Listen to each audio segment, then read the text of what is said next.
नमस्ते। आज की भागम भाग वाली जिंदगी में कभी कभी लगता है ना कि बस 5 मिनट का सुकून मिल जाए।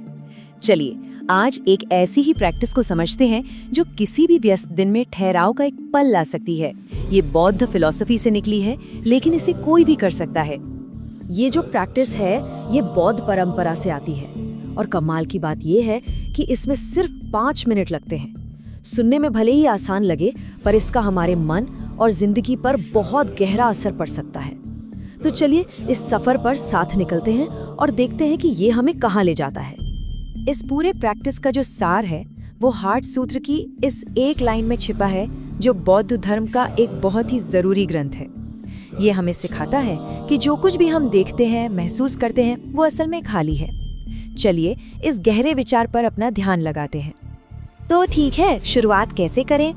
प्रैक्टिस की शुरुआत होती है एक शांत और पवित्र माहौल बनाने से, और ये हम करते हैं सम्मान और ध्यान की कुछ मुद्राओं से। ये सिर्फ शारीरिक पोज नहीं है, बल्कि ये अपना इरादा साफ करने और मन को शांत करने का एक तरीका है। तो सबसे पहले हम 2 काम करते हैं। ये खुद को ग्राउंडेड फील कराने का एक तरीका है, और इस प्रैक्टिस की नींव का सम्मान करने का भी। हम पहले बुद्धा यानी जागृत इंसान, उनकी शिक्षाओं यानी धर्म, और समुदाय यानी संघ को नमन करते हैं, और फिर हमारे युग के बुद्ध शाक्य मुनि को।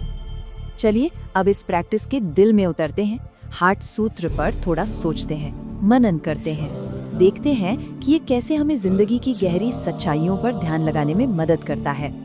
यहाँ एक शब्द आता है स्कंद। अब ये क्या है? ये वो 5 चीजें हैं जिनसे मिलकर हमारा मैं बनता है। सूत्र हमें बताता है कि जब हम पूर्ण ज्ञान पर गहराई से ध्यान लगाते हैं तो हमें एहसास होता है कि ये सारे हिस्से खाली हैं, मतलब उनका कोई अपना स्थायी अलग वजूद नहीं है। तो ये स्कंद है क्या? वे हैं रूप यानी हमारा शरीर, वेदना यानी हमारी भावनाएं, संज्ञा यानी चीजों को देखने का हमारा नजरिया, संस्कार यानी हमारी मानसिक आदतें, और विज्ञान यानी हमारी चेतना, और शून्यता का मतलब है कि ये सभी चीजें लगातार बदल रही हैं और एक दूसरे पर निर्भर हैं। इन्हें समझना एक तरह से खुद के मैं के सच को समझना है। ये समझना बहुत जरूरी है कि शून्यता को महसूस करने का सीधा कनेक्शन दुखों से आजादी है।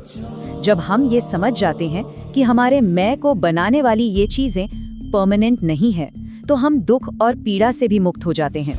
और यही तो इस शिक्षा का असली मकसद है। इसका एक और जबरदस्त नतीजा है। ये समझ हमें अंदर से शांति देती है, एक ऐसी जगह जहाँ कोई चिंता, कोई रुकावट, कोई डर नहीं होता। ये हमें उन वहमों और कहानियों से दूर ले जाती है जो हम अक्सर खुद को सुनाते रहते हैं, जिन्हें हम ख्याली पुलाव भी कहते हैं। और सूत्र का अंत होता है इस शक्तिशाली मंत्र के साथ।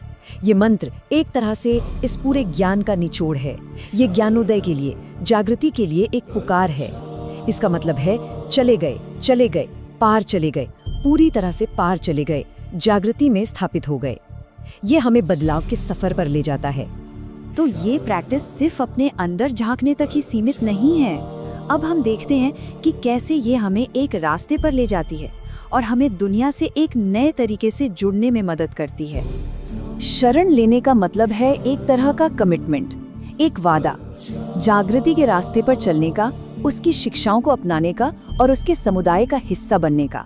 ये खुद को एक बड़े मकसद से जोड़ने और सहारा पाने का एक तरीका है। ये स्लाइड बहुत कमाल की चीज दिखाती है।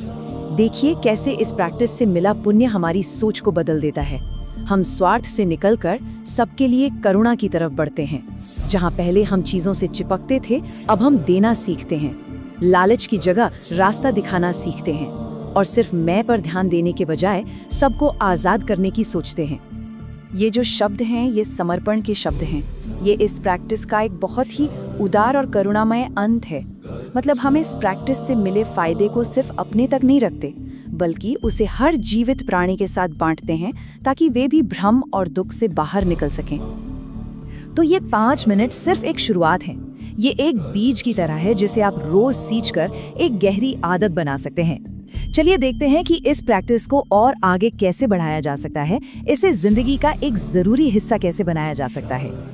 इस 5 मिनट के रूटीन को और मजबूत बनाने के लिए यहाँ कुछ आसान प्रैक्टिकल तरीके दिए गए हैं। आप अपने सेशन के बाद थोड़ा सोच सकते हैं, 5 उपदेशों को दोहरा सकते हैं, धर्मग्रंथ पढ़ सकते हैं या फिर किसी धर्म गुरु की किताब पढ़ सकते हैं। ये सभी आपके अभ्यास को जारी रखने के बेहतरीन तरीके हैं। तो चलिए इस विचार के साथ इस चर्चा को समाप्त करते हैं। सोचिए जरा, सिर्फ 5 मिनट का ठहराव, पूरी तरह से समर्पित, वो आपके दिन में और आपकी सोच में क्या बदलाव ला सकता है? ये एक ऐसा सवाल है जिसका जवाब सिर्फ अनुभव करके ही मिल सकता है। धन्यवाद।